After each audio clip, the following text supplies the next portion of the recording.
Και πάμε να αλλάξουμε τελείως κλίμα τώρα και να ασχοληθούμε με έναν καινοτόμο διαγωνισμό, ο οποίος λαμβάνει η χώρα τα τελευταία 3 χρόνια και γνωρίζει πολύ μεγάλη επιτυχία.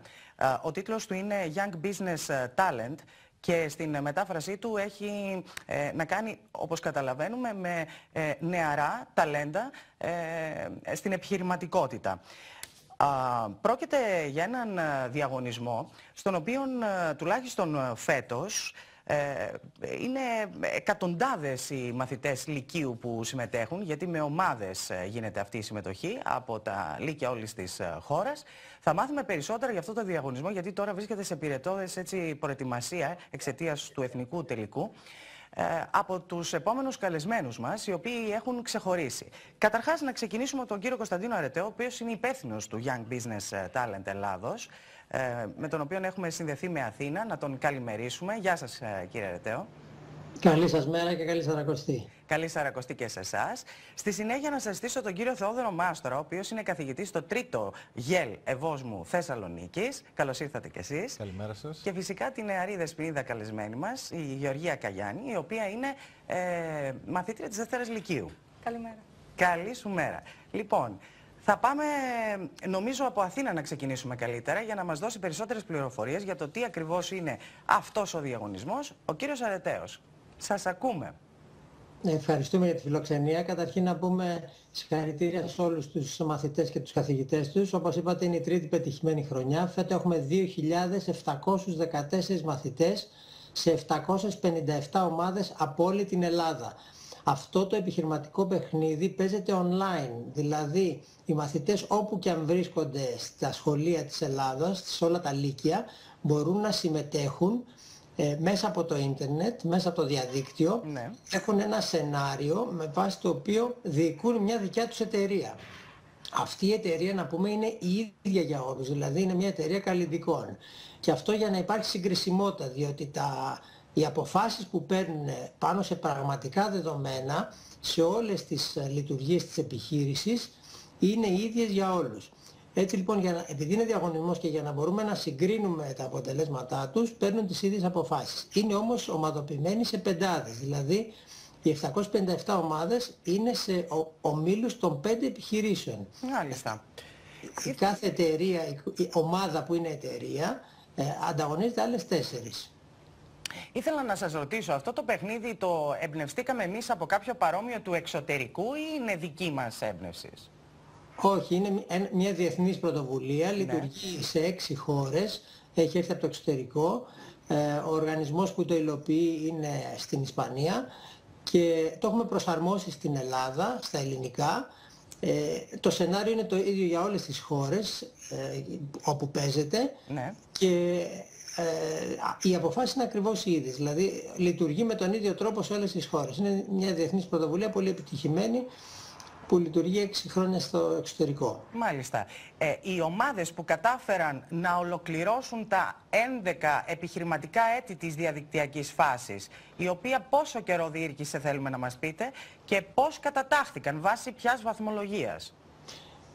4 μήνες διήρκησε αυτή η προσπάθεια. Ξεκίνησαν τα παιδιά τον Νοέμβριο και κάθε εβδομάδα εισήγαγαν στον προσομοιωτή, γιατί αυτό είναι το τεχνολογικό εργαλείο με το οποίο λειτουργεί αυτός ο διαγωνισμός, εισήγαγαν ένα επιχειρηματικό σχέδιο κάθε εβδομάδα. Κάθε εβδομάδα ήταν ένα εικονικό εταιρικό έτος, δηλαδή μια χρονιά της λειτουργίας της επιχείρησής τους. Αυτό που μάθαν λοιπόν είναι να τη λειτουργούν κερδοφόρα διαχρονικά. Είχαμε λοιπόν 2 κριτήρια. Το ένα ήταν η βαθμολογία, δηλαδή κάθε χρόνο ανάλογα με τη θέση τους στην πεντάδα, αν ερχόντουσαν πρώτη, δεύτερη, τρίτη κλπ, παίρνανε βαθμούς.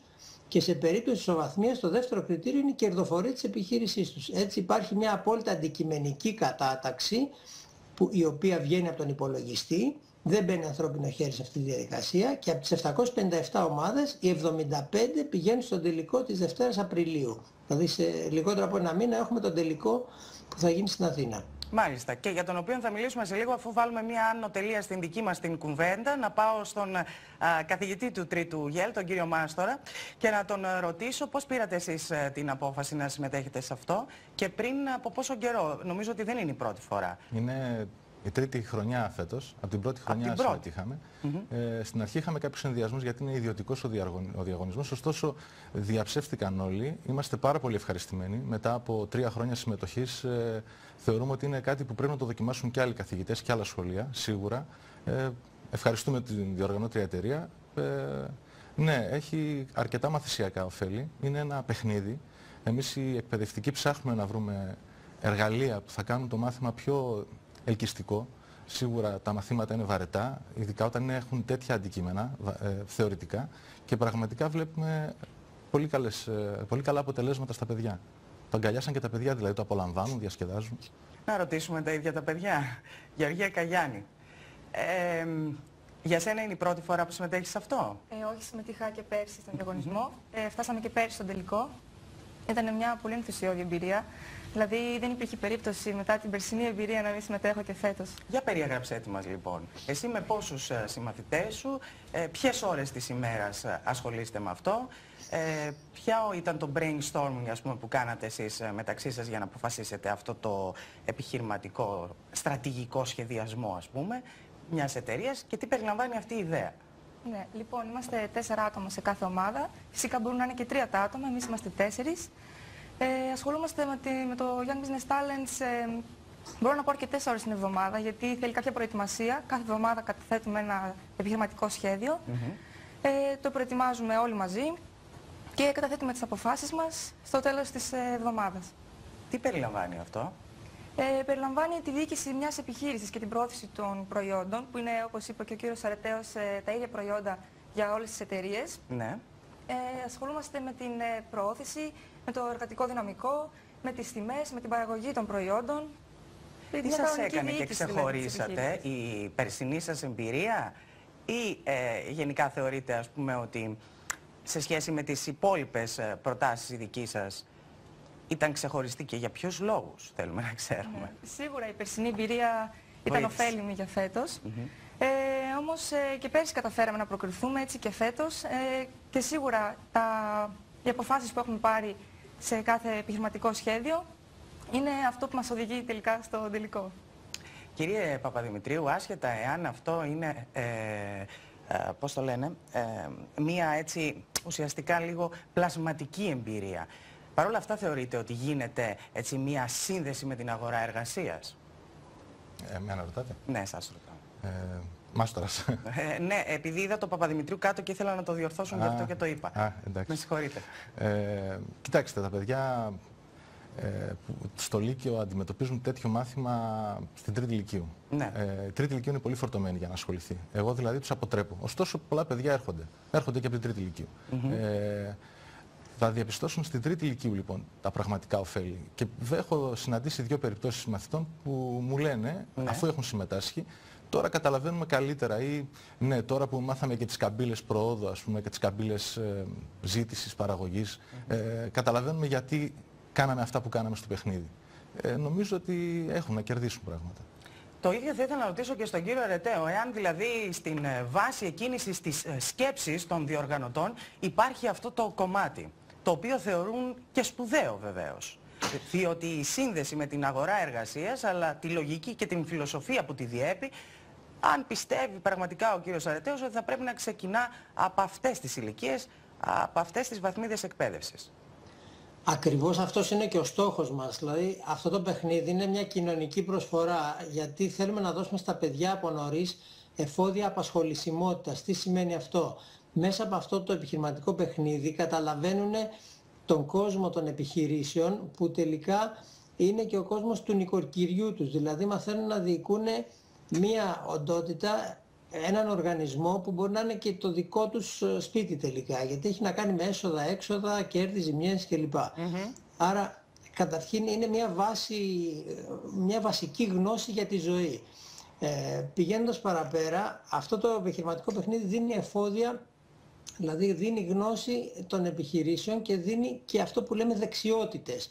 Ό,τι επάγγελμα και να κάνουν τα παιδιά θα χρειαστούν δεξιότητες, και οι εργοδότες ζητάνε από τα παιδιά δεξιότητες ή από τους εργαζόμενους που έχουν να κάνουν με συνεργασία, δηλαδή μαθαίνουν να συνεργάζονται σε ομάδα, με την επικοινωνία, με την κριτική σκέψη, την ανάλυση και τη σύνθεση, ανάλυση στοιχείων και σύνθεση αποφάσεις, τη λήψη αποφάσεων, την καινοτομία, το ρίσκο. Αυτά είναι πράγματα που πρέπει να τα κάνεις στην πράξη, δηλαδή να κάνεις μια πρακτική άσκηση. Δεν μαθαίνονται οι δεξιότητες θεωρητικά. Γεφυρώνει λοιπόν τη θεωρία με την πράξη, το βιβλίο του σχολείου με την πρακτική, διότι αυτά που μαθαίνουν στο σχολείο μπορούν να τα εφαρμόσουν παίρνοντας πραγματικές αποφάσεις, τα δεδομένα είναι πραγματικά, και ταυτόχρονα να αναπτύσσουν τις δεξιότητές τους. Αυτή είναι η στόχη του παιχνιδιού, να δώσουμε λοιπόν στα παιδιά εφόδια για το μέλλον, τα οποία μακροπρόθεσμα θα τα βοηθήσουν στην αναζήτηση εργασίας. Να μας πει και ο κύριος Μάστορας, τώρα που βρισκόμαστε σε αυτή την φάση της τελικής αναμέτρησης, που θα πρέπει να καταστρωθούν 3 ακόμη επιχειρηματικά σχέδια, από όπου θα αναδειχθούν έτσι και οι κορυφαίες εικονικές επιχειρήσεις. Εάν νιώθετε εσείς πανέτοιμοι, μιας και περάσατε στον τελικό, κύριε Μάστορα? Δεν είναι για να αγχωνόμαστε ιδιαίτερα. Το απολαμβάνουμε και σαν ταξίδι και σαν εμπειρία. Είναι πραγματικά καταπληκτικά. Είμαστε πολύ ευχαριστημένοι. Θα πάμε ένα ταξίδι στην Αθήνα, προσπαθήσουμε να το συνδυάσουμε με άλλα πράγματα. Δεν πρέπει να πορώνεται κανείς. Αυτός ο διαγωνισμός έχει να κάνει με αντιμετωπίζεις άλλες ομάδες παιδιών. Δηλαδή, έχει τύχει να δω έναν όμιλο ο οποίος προκρίθηκε η δικιά μας η ομάδα χωρίς να κάνει κάτι ιδιαίτερο, χωρίς να αντιμετωπίσει δύσκολους αντιπάλους. Και ήταν μια εύκολη πρόκριση. Αλλά έχω δει και αγώνα όπου μια πολύ καλή δικιά μας ομάδα δυσκολεύτηκε ή δεν μπόρεσε να πάρει την πρόκριση ακριβώς γιατί ήταν πολύ δυνατή αντίπαλη. Και πάλι λες, εντάξει, δεν πειράζει, τουλάχιστον νίκησε ο καλύτερος. Δεν έχεις μια απογοήτευση. Αυτό είναι το καλό, ότι αντιμετωπίζεις άλλα παιδιά, άλλους μαθητές από όλη την Ελλάδα. Γεωργία, εσύ είσαι αγχωμένη σε αυτή τη φάση τώρα? Εντάξει, σίγουρα πρέπει να είμαστε έτοιμοι να αντιμετωπίσουμε και δύσκολες ομάδες, όμως δεν νομίζω ότι το άγχος θα βοηθήσει ιδιαίτερα στο να καταφέρουμε να προκριθούμε και στον τελικό. Τι θα σημαίνει για εσένα αν κερδίσετε? Σίγουρα είναι μια σημαντική διάκριση. Δείχνουμε το πώς μπορούμε να καταφέρουμε σε μικρή ακόμα ηλικία να διοικούμε μια επιχείρηση με τις δικές μας αποφάσεις και να τη φτάσουμε σε ένα καλό επίπεδο στην αγορά. Είναι ότι μπορούμε να δείξουμε τις επιδόσεις μας. Εκεί πέρα γνωριζόμαστε καλύτερα. Είναι μια πολύ όμορφη εμπειρία. Όλοι θα πάρουν δίπλωμα πιστοποίησης για την συμμετοχή τους, το οποίο πού θα μπορούσαν να χρησιμοποιήσουν, κύριε Ρετέο? Καταρχήν το βάζουν στο βιογραφικό τους. Είναι πολύ σημαντικό για τα παιδιά να συμμετέχουν σε τέτοιες δραστηριότητες. Αυτά τα πράγματα μετράνε, όπως είπαμε, και στα πανεπιστήμια για την εισαγωγή τους και στην αγορά εργασίας. Δηλαδή δεν είναι μόνο τα ακαδημαϊκά, είναι και τι δραστηριότητες κάνει κανείς και πώς αναπτύσσει τη σκέψη του και το πνεύμα του ευρύτερα. Και αυτό το επιχειρηματικό παιχνίδι βοηθάει σε αυτή την κατεύθυνση. Έχουμε δει παιδιά δηλαδή στο πανεπιστήμιο που το έχουν γράψει στο βιογραφικό τους και έχω αναφορές από εργοδότες, από εταιρείες που το είδανε, μου είπαν ότι αυτά τα παιδιά συμμετείχαν στο διαγωνισμό και το είδαμε στο βιογραφικό τους. Το λέω γιατί τρέχει και στα πανεπιστήμια ο ίδιος ο αντίστοιχος διαγωνισμός και εκεί τα παιδιά το χρησιμοποιούν πάρα πολύ στην αναζήτηση εργασίας. Κλείνοντας, κύριε Μάστορα, ήθελα να σας ρωτήσω πόσο επηρεασμένα είναι τα παιδιά από την σημερινή ελληνική επικαιρότητα με όλα αυτά τα θέματα τα οποία βλέπουμε να συμβαίνουν στην χώρα μας και αν αυτό μειώνει, τουλάχιστον στις προσωπικές σας συζητήσεις, θα το ξέρετε αυτό με τους μαθητές σας, είστε πολύ κοντά εσείς, μειώνει το ενδιαφέρον τους για το μέλλον τους. Ναι, υπάρχει σε ένα βαθμό αυτό υπάρχει. Δικιά μας δουλειά είναι να το παλεύουμε, να προσπαθήσουμε να δώσουμε στα παιδιά έμπνευση, να σταθούμε σαν σκαλοπάτι, να πατήσουν πάνω μας για να μπορέσουν να κατακτήσουν γνώσεις. Δηλαδή δεν μπορούν να το λύσουν το θέμα, όντως. Είναι ένα σημαντικό ζήτημα. Η κρίση δηλαδή έχει αγγίξει τις οικογένειες των παιδιών και υπάρχουν όντως μια απαξίωση. Βλέπεις παιδιά που έρχονται και λένε τώρα τι νόημα έχουν όλα αυτά. Αυτός ο διαγωνισμός και όλοι οι διαγωνισμοί αυτοί, αυτά τα παιχνίδια, βοηθάνε σε μια κατεύθυνση να δώσουν στα παιδιά θάρρος, να τους δώσουν όρεξη για να προχωρήσουν. Το θεωρώ πολύ θετικό. Σου συμβαίνει εσένα αυτό, Γεωργία? Ναι, σίγουρα. Είναι, να το πω, μια παρότρινση για να συνεχίσουμε τον αγώνα, γιατί σίγουρα είναι δύσκολο το να φτάσεις πλέον ψηλά μέσα από την εκπαίδευση, αλλά μας βοηθάνε όλα αυτά. Μέσα από όλη αυτή τη διαδικασία αυτού του παιχνιδιού, συνέλαβες έτσι τον εαυτό σου να σκέφτεται να φύγει στο εξωτερικό? Σίγουρα το σκεφτόμαστε και αυτό. Το να βγεις έξω είναι μια διέξοδος και πλέον με όλες τις εμπειρίες που αποκτούμε και τις γνώσεις έχουμε πολλά εφόδια για να τα καταφέρουμε έξω.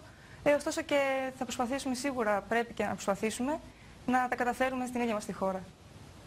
Με αυτό το υπέροχο μήνυμα θα κλείσουμε αυτή την καταπληκτική συζήτηση και θέλω να σας ευχαριστήσω θερμά και τους τρεις για αυτήν. Καλή επιτυχία ευχόμαστε σε όλα τα σχολεία της χώρας, σε όλες τις περιφέρειες. Λοιπόν, κυρίες και κύριοι, θα κάνουμε ένα μικρό διαφημιστικό διάλειμμα.